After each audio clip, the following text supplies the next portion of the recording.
Okay, good morning students. आज हम नया चैप्टर शुरू कर रहे हैं, that is problems of deficient demand and excess demand. ठीक है, देखो नाम से ही पता चल रहा है प्रॉब्लम्स ऑफ एक्सेस डिमांड और डेफिशिएंट डिमांड, मतलब कि वो प्रॉब्लम्स जब हमारी इकोनॉमी में एक्सेस डिमांड होती है तब क्या प्रॉब्लम्स आती है, और जो डेफिशिएंट डिमांड होती है तब क्या प्रॉब्लम आती है। एक्सेस मतलब डिमांड ज्यादा होना, डेफिशिएंट मतलब डिमांड कम होना। ठीक है, अच्छा, अब इससे पहले तक हमने इस चैप्टर के पहले तक हमने मैंने एक टॉपिक बोला, एक लाइन बोली थी आपको कि इस टॉपिक से पहले दैट एग्रीगेट सप्लाई आपकी क्या है, इलास्टिक है। एग्रीगेट सप्लाई इलास्टिक होने का मतलब क्या है मैम? एग्रीगेट सप्लाई इलास्टिक होने का मतलब है कि प्रोड्यूसर ने सारे रिसोर्सेज अभी फुल्ली एंड एफिशिएंटली यूटिलाइज नहीं करे हैं। अगर एग्रीगेट डिमांड इकोनॉमी में बढ़ती है तो प्रोड्यूसर के पास रिसोर्सेज है कि वो अपने प्रोडक्शन को चेंज करे और एग्रीगेट सप्लाई को बढ़ा दे, तभी तो एग्रीगेट सप्लाई इलास्टिक होगी। इलास्टिक का मतलब एग्रीगेट सप्लाई फ्लक्चुएट हो सकती है, ठीक है, with fluctuation in aggregate demand.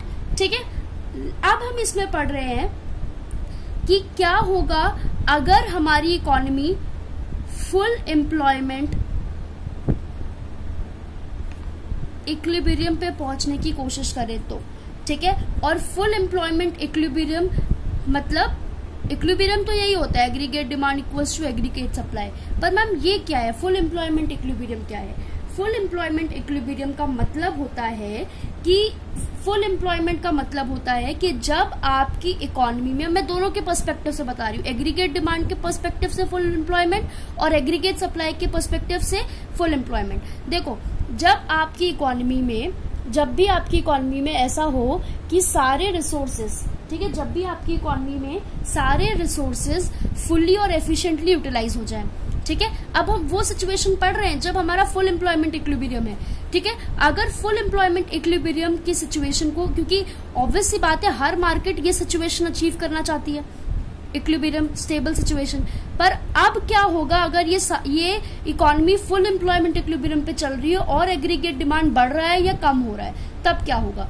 सबसे पहले उसके लिए हम पढ़ रहे हैं full employment. Full employment aggregate supply के अगर हम कंसेप्ट से समझे तो फुल एम्प्लॉयमेंट का मतलब ये है कि इकोनॉमी में जितने भी रिसोर्सेज हैं, ठीक है, इकोनॉमी में जितने भी रिसोर्सेज हैं वो सारे एफिशिएंटली और फुली यूटिलाइज है।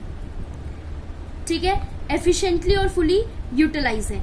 ठीक है, और एग्रीगेट डिमांड के पर्सपेक्टिव से अगर हम देखें तो फुल एम्प्लॉयमेंट इक्विलिब्रियम का मतलब ये है कि इकोनॉमी में जितने भी लोग हैं, ठीक है, और जो काम करना चाहते हैं, ध्यान से सुनना, जितने भी लोग हैं और जो काम करना चाहते हैं वो सब एम्प्लॉयड है। एम्प्लॉयड का मतलब समझ रहे हो, सबके पास जॉब है।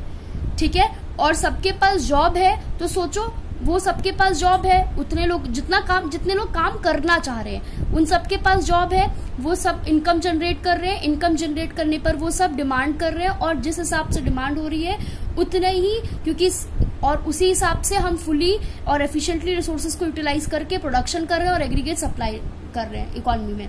ठीक है, लेकिन अब मैम इसमें हमारा अंडर एम्प्लॉयमेंट इक्विलिब्रियम तब होता है जब हमारे रिसोर्सेज फुल्ली और एफिशिएंटली यूटिलाइज नहीं होते हैं। ठीक है, अब रिसोर्सेज में ह्यूमन बीइंग भी आते हैं, है ना, इसलिए हम ऐसे कह लेते हैं क्योंकि ह्यूमन रिसोर्स भी तो होता है, लेबर्स वगैरह भी एक तरीके के रिसोर्स ही तो है प्रोड्यूसर के लिए। ठीक है, तो अगर लेबर आप पूरा 9 घंटे का काम नहीं करा रहे हो तो मतलब आप लेबर को अंडर यूटिलाइज कर रहे हो।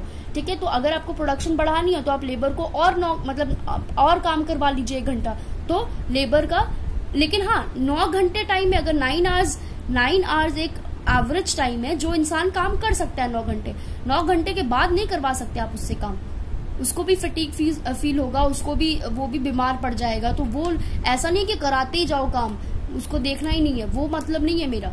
ठीक है, तो इसका मतलब क्या हुआ फुल एम्प्लॉयमेंट का, कि जब मेरे सारे रिसोर्सेज फुली और एफिशिएंटली यूटिलाइज हो गए इकोनॉमी में, और जब जितने लोग हैं इकोनॉमी में वो सब अगर जॉब करना चाहते हैं एग्जिस्टिंग वेज रेट पे। एग्जिस्टिंग वेज रेट मतलब जितना उनको वेज मिल रहा है, ठीक है, जितना उनको दिहाड़ी या सैलरी या वेजेस मिल रहे हैं उतने वेज पे वो काम करने को तैयार है, उन सारे लोग एम्प्लॉयड है।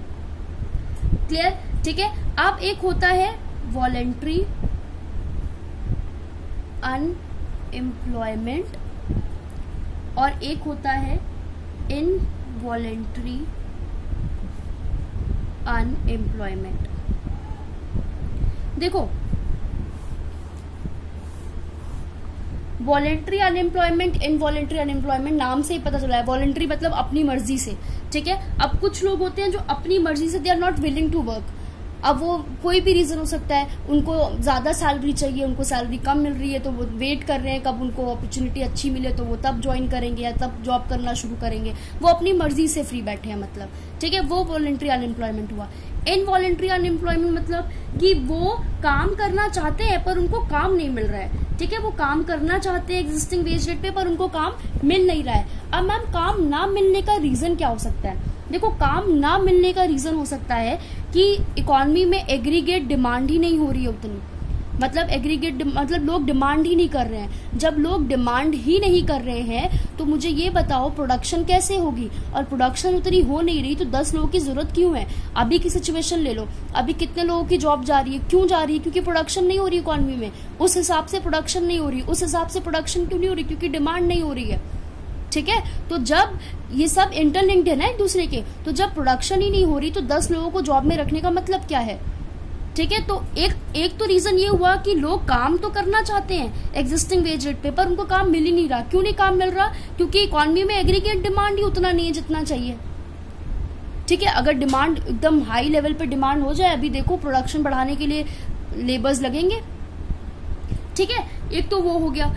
अच्छा अब मैंने बोला फुल एम्प्लॉयमेंट। फुल एम्प्लॉयमेंट का यहाँ मतलब ये नहीं है कि हमारी इकोनॉमी में ना जीरो अनएम्प्लॉयमेंट हो, ये मतलब कभी नहीं होता फुल एम्प्लॉयमेंट का। जीरो अनएम्प्लॉयमेंट का मतलब समझ लो एक भी इंसान ऐसा नहीं इकोनॉमी में जो अनएम्प्लॉयड नहीं है, सबके सब एम्प्लॉयड है, मतलब सबके पास जॉब है। ऐसा कभी पॉसिबल नहीं है, किसी भी इकोनॉमी में पॉसिबल नहीं है। रीजन बिहाइंड दिस, अगर मैं बोलूँ चलो ठीक है आपने एम्प्लॉयमेंट अपॉर्चुनिटीज जनरेट भी कर दी इकोनॉमी में, तब भी इन जनरल एक ये वाली सिचुएशन हो सकती है जहां पे इंसान अनएम्प्लॉयड रहता है, इनवॉलेंट्री अनएम्प्लॉयमेंट। दूसरी जॉब स्विच कर रहा है अगर वो, ठीक है।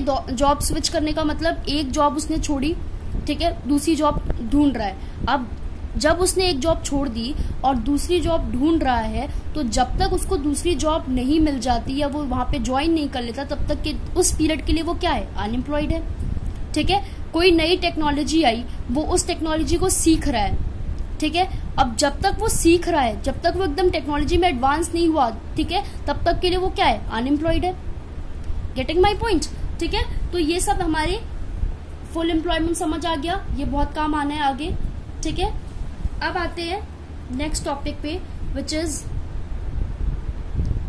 डेफिशिएंट डिमांड, ठीक है। अब डेफिशिएंट डिमांड क्या होता है मैम?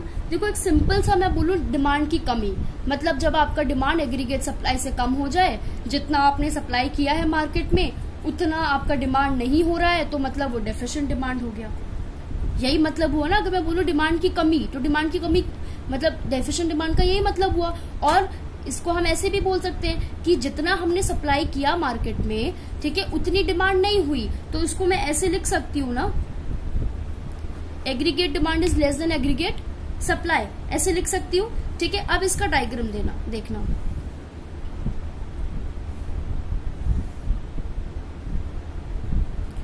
ये y is equals to S हुआ। अच्छा आपकी बुक में y इज इक्वल्स टू कहीं एडी लिखा हुआ है, कहीं एक्सपेंडिचर ई लिखा हुआ है, वो इसलिए लिखा हुआ है, देखो y is equals to S होता है, ठीक है। ये तो हमने पढ़ लिया था। क्यों भाई? जितनी सप्लाई होगी इकोनॉमी में उतना ही तो इनकम जनरेट होगा।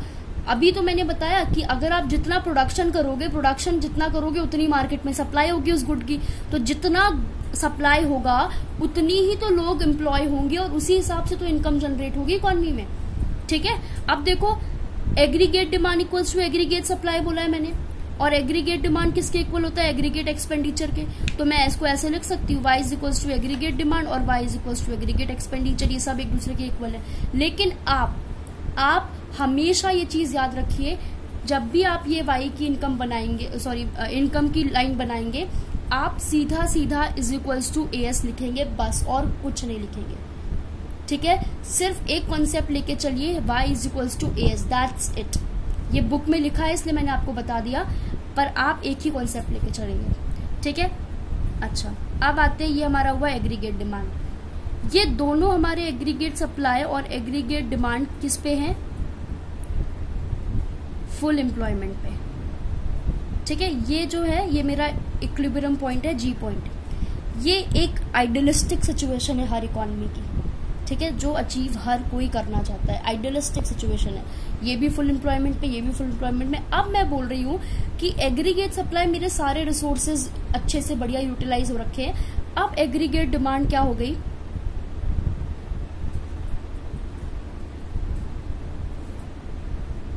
ये ये हमारा हो गया अंडर एम्प्लॉयमेंट। ठीक है, हाँ, अंडर एम्प्लॉयमेंट हो गया। अब मुझे बताओ, ये अगर अंडर एम्प्लॉयमेंट एग्रीगेट डिमांड हुआ, मतलब जितनी एग्रीगेट डिमांड होनी चाहिए थी उतनी हुई नहीं, कम हो गई इकोनॉमी में। ठीक है, अब वो कोई भी रीजन हो सकता है, लोग नहीं खरीदना चाहे, ठीक है, या फिर लोगों को लगा कि, अब वो हम रीजन आगे पढ़ेंगे क्या रीजन हो सकते हैं। ठीक है, अब देखो ये इक्विलिब्रियम पॉइंट आ गया, ये देख रहे हो, पहले ये इक्विलिब्रियम पॉइंट था, अब ये हो गया। ठीक है, ये जो आपको स्पेस दिख रहा है ना, ये वाला स्पेस दिख रहा है, ठीक है, इस स्पेस को, इस वाले स्पेस को मैं बोलती हूं डिफ्लेशनरी गैप। क्या बोलती हूँ? Deflationary gap. ये डिफ्लेशनरी गैप है। क्यों डिफ्लेशन क्रिएट कर रहा है ये गैप? यहां हमें होना चाहिए था और यहां हम हैं। ठीक है, ये एग्रीगेट डिमांड है, हमें यहां होना चाहिए था, यहां है हम, तो ये डिफ्लेशन क्रिएट कर रहा है इकोनॉमी में। ठीक है, इस गैप को मैं डेफिशिएंट डिमांड भी बोलती हूँ। क्या बोलती हूँ? Deficient demand. This is your deficient demand. समझ आया? ये हमारा आइडियलिस्टिक सिचुएशन है। सोचो, सब कुछ फुल एम्प्लॉयमेंट पे चल रहा है, एकदम आइडियलिस्टिक सिचुएशन। जिसको जॉब करनी थी एग्जिस्टिंग वेज रेट पे, उन सबको जॉब मिल रही है, सारे रिसोर्सेज तो फुली यूटिलाइज है ही है। ठीक है, अब हम ये पढ़ रहे हैं इस चैप्टर में कि अगर इस सिचुएशन के बाद अगर हमारी एग्रीगेट डिमांड फ्लक्चुएट होती है तो क्या असर होता है। अब ये मेरा हिलेगा नहीं, यहाँ से एग्रीगेट सप्लाई है ना, ये नहीं हिलेगा यहाँ पे, क्योंकि ये तो फुली एम्प्लॉयमेंट पे है, ये सारे रिसोर्सेज अच्छे से यूटिलाइज हो रखे हैं। ठीक है मैम, अब क्या इसका हम क्या कर सकते हैं? इसका आगे हम पढ़ेंगे कि कैसे हम इसको इस वाले पॉइंट पे लेकर आ सकते हैं। ठीक है, कैसे हम इसको इस वाले पॉइंट पर लेकर आ सकते हैं। ठीक है, अच्छा, अब इसके मैम कॉजेज क्या क्या होते हैं, क्या रीजन है जिसकी वजह से हमारा जो एग्रीगेट डिमांड है वो कम हो गया फुल एम्प्लॉयमेंट से? सबसे पहले reduction in private final consumption expenditure. ठीक है, दूसरा रिडक्शन इन इन्वेस्टमेंट एक्सपेंडिचर। देखो, अगर हम टू सेक्टर इकोनॉमी की बात करें, तो टू सेक्टर में कंज्यूमर और प्रोड्यूसर दो ही लोग होते हैं। कंज्यूमर ने कम खर्च किया अपना प्राइवेट फाइनल कंजम्पशन एक्सपेंडिचर, मतलब कंज्यूमर का खुद का प्राइवेट खर्चा, ठीक है, खुद के कंजम्पशन के लिए, वो रिड्यूस हो गया। ठीक है, इन्वेस्टमेंट एक्सपेंडिचर, प्रोड्यूसर्स ने इन्वेस्ट ही नहीं किया पैसा। याद आया वो मल्टीप्लायर वाला प्रोसेस कि अगर यशदीप ने पैसा कल्याणी को पैसा दिया, एक्स्ट्रा इन्वेस्ट किया, तो कल्याणी की चेंज इन इनकम हुई, जिसकी वजह से किसी और की भी चेंज इन इनकम होती है। वो वाला पूरा प्रोसेस समझ आया था ना? वही चीज यहाँ पे अपना लो। अगर इन्वेस्टमेंट कम हो गई, रिड्यूस हो गई, ठीक है, प्रोड्यूसर इन्वेस्ट ही नहीं कर रहे, पैसा ही लगा रहे मार्केट में, कुछ खरीद ही नहीं रहे सामान, तो ऑब्वियस सी बात है दूसरों की इनकम पे भी तो इफेक्ट पड़ा। तो दूसरों की इनकम पे इफेक्ट पड़ा तो ऑब्वियस सी बात है कि लोग अपनी किसी और की इनकम कैसे बढ़ेगी, और किसी और की इनकम नहीं बढ़ेगी तो लोग अपना कंजम्पशन भी क्यों बढ़ाएंगे? भाई इनकम कम हो रही है ना, तो इनकम कम हो रही है तो कंजम्पशन भी तो कम ही करेंगे ना, अकॉर्डिंगली करेंगे जिस हिसाब से इनकम है। ठीक है, अगर मैं 4 सेक्टर इकोनॉमी की बात करूं तो ये 4 सेक्टर में ये तो इंक्लूड हो गए कंज्यूमर और प्रोड्यूसर। बचा क्या? गवर्नमेंट ने अपना एक्सपेंडिचर कम कर दिया। मैम, गवर्नमेंट का एक्सपेंडिचर कम करने से कैसे डिमांड कम हो जाती है? गवर्नमेंट ने खर्चा करता है रोड बनाने में, डैम बनाने में, हाईवेज बनाने में, गवर्नमेंट ने नहीं बनाया। ठीक, गवर्नमेंट ने कोई कॉन्ट्रैक्ट नहीं दिया, खर्चे कम हो गए। ठीक है, अब मुझे बताओ, गवर्नमेंट अगर कोई कॉन्ट्रैक्ट पास करेगा कि ये रोड बनानी है, हजारों लेबर्स लगेंगे उसको बनाने के लिए, हजारों लेबर्स की इनकम जनरेट होगी, ठीक है, और हजारों लोग डिमांड करेंगे। जब गवर्नमेंट ने अपनी एक्सपेंडिचर कम कर दिया तो हजारों लोगों की इनकम कम हो गई, हजारों लोगों के पास इनकम नहीं तो हजारों लोगों ने अपनी कंजम्पशन कम कर दी और एग्रीगेट डिमांड कम हो गया, ठीक है। उसके बाद नेक्स्ट है हमारा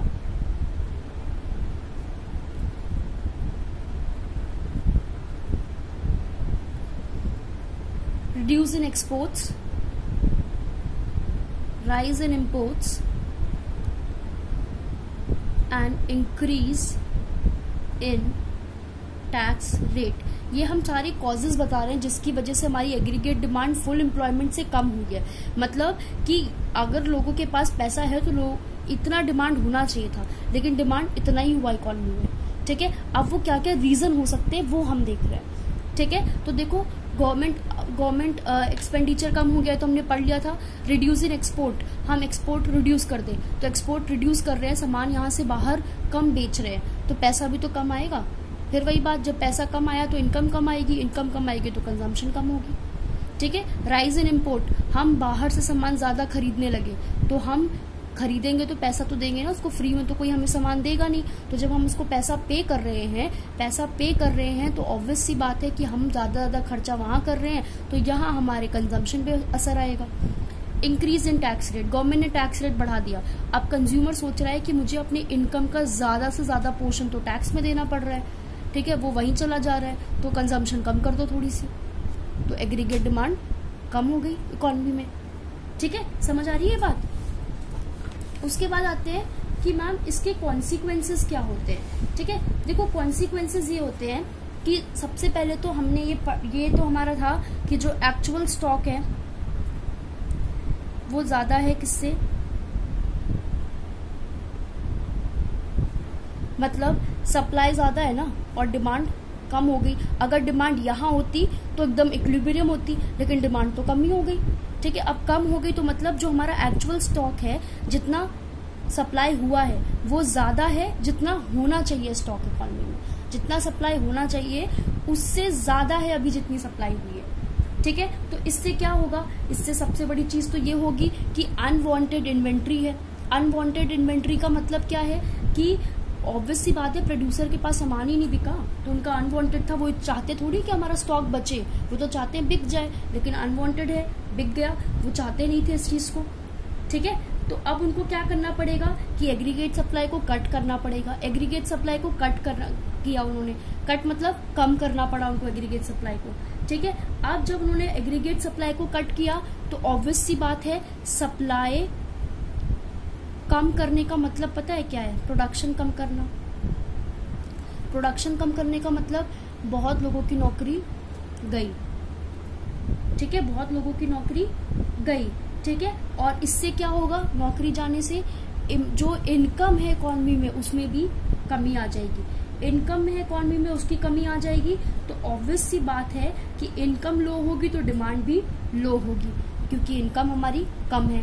ये इसका कॉन्सिक्वेंस है कि मतलब अगर एग्रीगेट डिमांड कम हो जाएगा तो क्या असर होता है, क्या होता है इकोनॉमी में, ठीक है। तो इकोनॉमी सबसे बड़ी, दोबारा से रिपीट कर रही हूँ, एक्चुअल स्टॉक ज्यादा होता है डिजायर्ड स्टॉक से, उससे क्या होता है, अब प्रोड्यूसर क्या करेगा, वो देख रहा है कि मैंने जितना सप्लाई किया था वो तो बहुत ज्यादा है, डिमांड तो उतनी है ही नहीं, तो उसने क्या सोचा कि अब क्या करूंगा, सप्लाई को कम करूंगा। सप्लाई कम करने का मतलब प्रोडक्शन कम करना, प्रोडक्शन कम करना मतलब पहले अगर 10 लोग लग रहे थे तो अब नहीं लगने चाहिए 10 लोग, क्योंकि मैं तो कम प्रोड्यूस कर रहा हूँ ना, तो लोगों को नौकरी से निकाल देना। नौकरी से निकाल देना मतलब जितने लोग को नौकरी से निकाला उन लोगों की इनकम कम हो गई। उनकी इनकम कम होने का मतलब कि अब वो डिमांड नहीं करेंगे इकोनॉमी में, ठीक है। तो low income, demand is low, ठीक है, तो ये इंटरलिंक्ड है, क्योंकि अगर इनकम कम है तो ऑब्वियसली बात है डिमांड भी इकोनॉमी में कम होगी, ठीक है। तो ये इसके कॉन्सिक्वेंसेस है कि आखिर में होता क्या है डेफिशिएंट डिमांड से इकोनॉमी में, ठीक है। ये कॉजेस थे कि किस वजह से होता है, और ये कॉन्सिक्वेंसेस हैं कि क्यों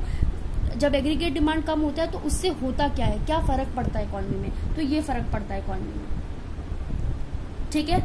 अब जो इन्फ्लेशनरी गैप है, ठीक है, वो हम कल पढ़ेंगे, कल की क्लास में, और प्लीज लाइव आ जाया करिए।